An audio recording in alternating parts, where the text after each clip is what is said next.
মহিষগ্নি মহামায়ে চামু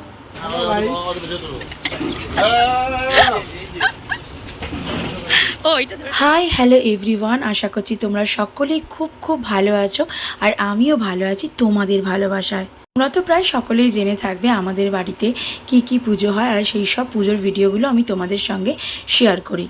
মোটামুটি আমাদের বাঙালিদের 12 মাসে 13 পার্বণের মধ্যে আমাদের বাড়িতে কিন্তু বেশিরভাগটাই কিন্তু পুজো আর্চা নিয়েই ব্যস্ত থাকা হয়। তো সেই কারণে কিন্তু বাড়িতে থাকে প্রচুর কাজ, প্রচুর চাপ। তারই মধ্যে কিন্তু আমি তোমাদের ভিডিও দেখি আর কিন্তু আমিও নিজে ভিডিও এডিট করে তোমাদের সঙ্গে শেয়ার করি। বাড়িতে মা এসেছেন আর তাকে আপ্যায়ন করবো না সেটা কখনো হতে পারে? তার যত্নার্থের যেন কোনো রকম খামতি না হয় সেটা কিন্তু একদমই কোনো ত্রুটি রাখি না। তাই মাকে কিন্তু সকাল থেকে রাত পর্যন্ত পুরোপুরি ভোগ দেওয়া হয়। তাই সকাল থেকে খিচুড়ি ভোগ থেকে শুরু করে পোলাও থেকে শুরু করে তারপরে সন্ধে আরতির সময় কিন্তু তাকে লুচি বোঁদে সুজিটাও দেওয়া হয়, সন্ধে আরতি করা হয়। আমাদের বাড়িতে প্রচুর নিয়ম করে কিন্তু মায়ের পুজো করা হয় আর সেগুলো কিন্তু সবই আমি তোমাদের সঙ্গে শেয়ার করি। আর এইখানে দেখো, বাসন্তী পুজোতে আমাদের বাড়িতে 2 দিন ধরে ভোগ বিতরণ করা হয়। যেহেতু মা অন্নপূর্ণার আশীর্বাদ আমাদের বাড়িতে রয়েছে, তাই 2 দিন ধরেই কিন্তু আমরা ভক্তদেরকে প্রসাদ খাওয়াই। অষ্টমীর দিনকে কিন্তু ভোগ প্রসাদের দায়িত্বটা নিয়েছিল ভোম্বলদা, কারণ তার মনের ইচ্ছা ছিল সে কিন্তু ভোগ প্রসাদ বিতরণ করে খাওয়াবে। এই ভোম্বলদাটা আবার কে তোমরা চিনতে পারলে না, থাক নেক্সট ভিডিওতে তোমাদের সঙ্গে শেয়ার করব। আর নবমী দিনকে হয়েছিল বেগুনি পোলাও আলুর দম।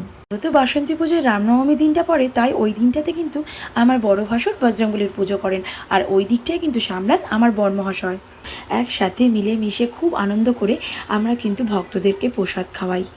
তোমরা যদি ভিডিওটা পুরোপুরি দেখে থাকো তাহলে কিন্তু অবশ্যই লাইক কমেন্ট আর একটা কিন্তু শেয়ার করে দিই। সত্যি কথা বলতে পুজোর কটা দিন কিন্তু নিজে ঠিকঠাকভাবে না খাই, কিন্তু ভক্তরা ঠিকঠাকভাবে কি পেলো কি পেলো না সেটাই কিন্তু দেখার। আমার গল্পের কাহিনীর কিন্তু অনেক বড় লিস্ট আছে, সেটা একদিন তোমাদের সঙ্গে অনেক গল্প করব।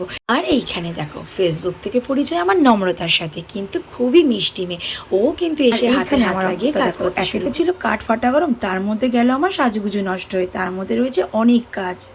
বড়মহাশয় পুজোর দিকে ব্যস্ত থাকলেও আমাকে কিন্তু এই দিকটা দেখতে হয়, কেউ ঠিক করে খাচ্ছে কিনা, কে কি প্রসাদ পেলো কিনা, এইরকমই। তারপরেকে দেখতে পাচ্ছ, এরা কিন্তু আমাদের সঙ্গে রক্তের সম্পর্ক নয়, তবুও কিন্তু এরা আমাদের বাড়িতে পুজো হলেই প্রচুর সাহায্য করে, প্রচুর হেল্প করে।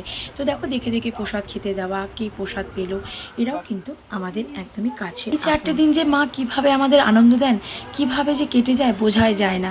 সত্যি কথা বলতে যেদিনকে মার যাওয়ার দিন থাকে মনটা কিন্তু খুবই খারাপ হয়ে যায়। এটা ছিল মায়ের দশমী, সেই দিন যাত্রা মঙ্গল হয় আমাদের মঞ্চপুরে, ওটাকে কিন্তু আমরা মানি পার্সও আলমারিতে রেখে দিই।